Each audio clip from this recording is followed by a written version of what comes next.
City India news channel हक की आवाज़। Paradise function palace, paradise function palace महबूब नगर। आज बतारीख 15 अगस्त दफ्तर कुल हिंद मजलिस इत्तेहादुल मुस्लिमीन महबूब नगर पर यौम आज़ादी की 78वीं सालगिरह बड़े ही जोश व खरोश के साथ मनाई गई। मोहम्मद अब्दुल हादी एडवोकेट सदर ज़िला मजलिस इत्तेहादुल मुस्लिमीन ने रस्म परचम कुशाई अंजाम दी।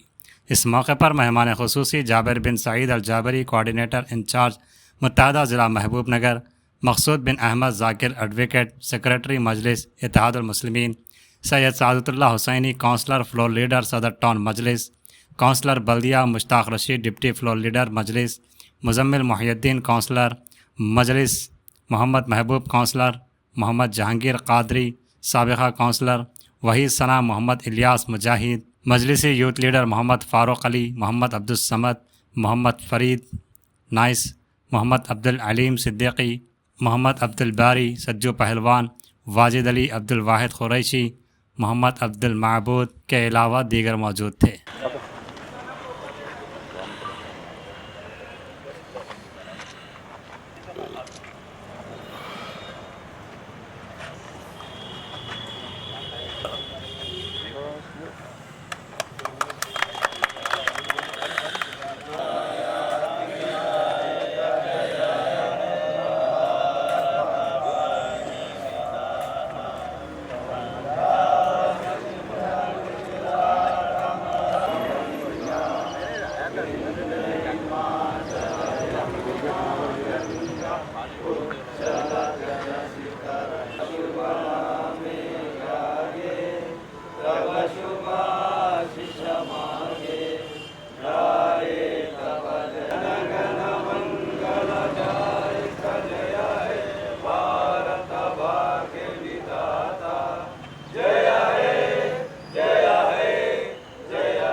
भारत के तमाम शहरियों को हमारे मुल्क की आज़ादी के 78वीं सालगिरह की मुबारकबाद देते हूँ। आज हम आज़ादी के 78 साल में दाखिल हुए हैं और हमारा मुल्क जमहूरी मुल्क है। आज़ादी के बाद सियासी मुजाहिदीन आज़ादी ने काबिल तरीन असाब के कमेटी जो अम्बेडकर जी की सदारत बनी थी, दस्तूर की तदवीन अमल में लाई थी, जिसमें हमारे मुल्क को सेकुलर करार दिया गया और हर मज़हब के लोगों को उनके पसंद का खाना पीना, ओढ़ना बिछोना और मजहबी आज़ादी हासिल थी। लेकिन आज देखा जा रहा है कि बहुत से लोग जो आज मरकज़ में काबिज़ हैं वो दस्तूर को पामाल करना चाहते हैं।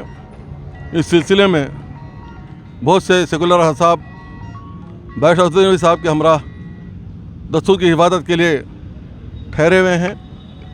बात दस्तूर की बेहरमती दस्तूर के धज्जियाँ उड़ाने की होती तो भी चल जाती थी, लेकिन आज ये सिर्फ अक्सरियती तबके का मुल्क बनने जा रहा है। कल तक लिंचिंग के वाक़यात थे, कल तक मसाजिद की बेहरमती के वाक़यात थे, लेकिन आज दस्तूर और क़ानून तरमीम के ज़रिए मुसलमानों की इमलाक को भी लूटने की कोशिश की जा रही है। ऐसे वक्त में मुसलमान खामोश तमाशाई बने रहे बग़ैर, सेकुलर लोगों पर भरोसा किए बग़ैर ख़ुद को अपनी आप क़ियादत को खड़ा करना ज़रूरी है, ताकि वो पार्लियामेंट असम्बली में आपकी हिफाजत नुमाइंदगी कर सकें। अल्हम्दुलिल्लाह हमको इस बात का फ़ख्र है कि फ़ख्र मिल्लत हमारे बात का फ़ख्र मिल्लत ने ऐसा असदा छोड़ा।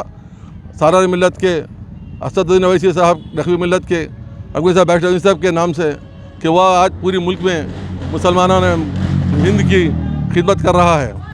दस्तूर अगर वक्फ तरमीमी बिल के मुबाहिसों में और बिल की यह बात सामने आ चुकी है कि आइंदा न कोई मस्जिद बाकी रहने वाली है, न कोई हमारा मदरसा। इसलिए मुसलमान होश के नाखुन लें और अपनी क़ियादत पर भरोसा एतमाद करें और बग़ैर किसी बहकावे के मजलिस की क़ियादत को हाथों को मजबूत करें, ताकि मुल्क के सेकुलर किरदार की बहाली के लिए जंग बादशाह में छेड़ी है